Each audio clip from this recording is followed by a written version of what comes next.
One of the more recent NASCAR busts to roll through the sport is Brian Scott. Brian hasn't raced in the Cup Series since 2016, and a lot of fans remember him for that horrendous season. But there's way more to his NASCAR career than just that. Brian actually had some potential in the very beginning. He joined the Truck Series in 2007 at the age of 19, and already by the time he was 21, he had already won his first truck race. He won his second and final race at Phoenix for Joe Gibbs Racing in 2012. But at that point, his nationwide series career had been a major disappointment. Stints with Braun Racing and Joe Gibbs from 2010 to 2012 were horrendous. The 98. Oh, he goes around. Man, did you see the sparks as he hits the wall? Yeah, looks like he got on that apron. You come on down pit road. I'm wondering if something broke. Did you see the sparks? No, it looked like he may have gotten against that. Got on that apron right there. Yeah. Just right.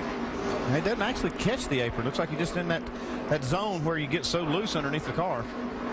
Paul didn't give him a lot of room, but hey, it's racing. Oh man, we got right back in the same group. Kennedy.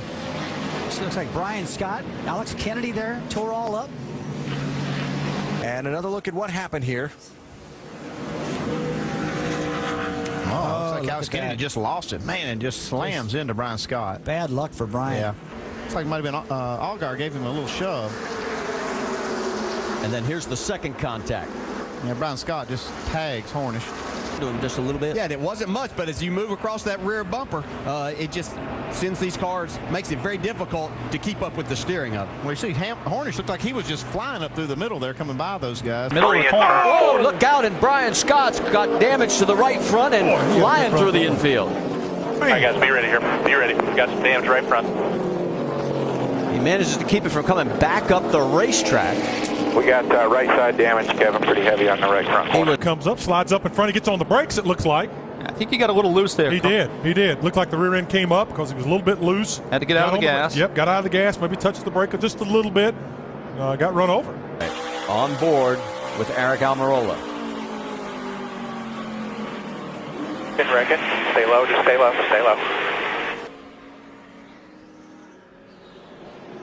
It's almost like it's a little bit of a stack up right there of those cars getting in the corner. Oh, whoa, look out. Brian Scott tags the wall on the inside of the back stretch. Or I'm sorry, here on the front stretch. And yeah, 2 weeks in a row for this team crashing. It's just getting loose. Low air pressure, and you have to drive these cars pretty loose anyway. James Buescher got lucky to get through there in the 30. Yeah, these cars are a lot slower than the leaders. See, Stenhouse gets into the back of the 11 as they stack it up. Michael Lynette in the 43, James Buescher in the 30, the black car to that side. Yeah, I think Brian Scott pulled down thinking that Michael Lynette would help push him by that car. They had a nice little run going there, but Lynette hooked him in the right rear and turned him straight into the wall. Actually turned into James Buescher before he got to the wall. Yeah, but James Buescher got a pretty good lick there. Gonna have to have some damage repaired. Like Kurt Busch might have got into the left rear of Brian Scott right there. That's where Morgan Shepherd hit Kurt Busch. Yeah, looks like he just did get a little nudge from behind also. Yeah, I don't think there's any doubt he got into the left rear of Brian Scott. That's a terrible place to get hit from behind in the corner. If you're just getting hit straight in the rear bumpers, okay. Right about the time that Kurt Busch hit Brian Scott, Eric Darnell was right up on the back bumper. Oh, got one in trouble. Brian Scott and Colin. No, they hit the wall. Wow, he's loose. No, everybody was just loose right there. We kind of got dumped from behind too, it looked like. Alan, I see what you're saying about Austin Dillon. Looks like he saw the guys up front getting loose. He checked up. Yeah, but Brian Scott's in front of Dillon. Yeah. Looks like Brian. See, that's Brian up there. Dillon got out of the throttle, seeing what was going on. Everybody just sliding through that corner. A little help.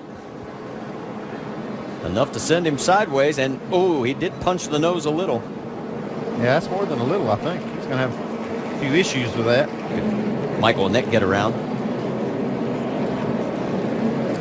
That's a lot of the racing that we fans are accustomed to seeing here at Bristol, those types of things as drivers, especially on that inside. With no wins during this time span and a best points finish of 8th in 2011, he was eventually let go. He settled in with Richard Childress Racing, where he would have the best stint of his career. Even though that was taking place, what was getting him more notoriety were his controversies on the track. These run-ins included future Cup Series driver Bubba Wallace and the infamous kick from Nelson Piquet Jr. Let's not forget about his run-ins in the Cup Series with future teammate Eric Almirola.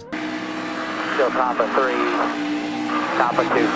You heard him right there when the 11 slid up in front of him. He had to lift a little bit. The 33 wasn't anticipating that and got into the left rear, and that's what caused that. What happened? That's the first chance I got to see the replay. It's pretty obvious what happened. The 33 was obviously a dart without feathers and come across the racetrack and run right into me. So it's a shame for our farmland team. Our Ford Fusion was getting a lot better. We didn't start off the race like we wanted to, but we had certainly gotten it a lot better. And man, he just come from all the way at the bottom of the racetrack and run into me. It's just frustrating. You know, he's not even racing this series for points. He's out there having fun because his daddy gets to pay for it, and he wrecks us. You know, it's frustrating. At this point, many could tell that Brian Scott was always going to be a really good Xfinity Series driver, but never a true Cup contender. Outside of his pole in 2014 at Talladega, there's not much on his Cup resume. But as most of us know, in NASCAR, money talks. If you have the funding, you are guaranteed a Cup ride. For 2016, Richard Petty Motorsports needed money for their second entry, and it led to the infamous 2016 season for Brian Scott. Down on the inside, toward the back of that group, wow. Around goes Brian Scott. Boy, that didn't take much at all. We saw Michael McDowell drop down to the inside, actually trying to help out Brian Scott, and it just brought that car around in a hurry. Now let's see if we can get a better view. Here comes Menard. Oh, Brian just got loose getting into the corner, and he was just correcting, and he got up into the left rear quarter of Michael Annette. Right there off of turn 2. Oh, yeah, this is going to bring it out. Austin Dillon spins around and crashing behind him. Still on. Two teammates, Menard. Yeah, he just gets loose. Yeah, he just drove in there, and the thing didn't, it just came around. Car around. That's Brian Scott, who has been running up at the top of the racetrack. And he's going to stick it with stop without contact, and that will put us under the second caution flag. Yeah, he gets loose, and the 44 gets to his left rear, makes him even looser, and he comes up and makes contact, the 10 of Danica. Ooh. And then she barely clips the 44. Brian Scott turns him into the outside wall. 78 of Martin Truex Jr. caught up. Danica Patrick also. Dale Earnhardt Jr. in the 88. Brian Scott up on the hood of the 4 of Kevin Harvick.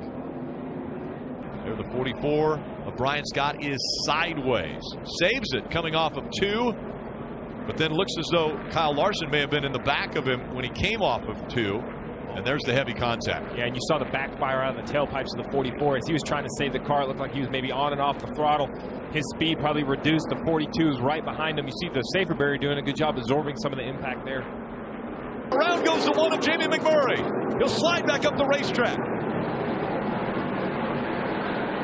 Caution is out again.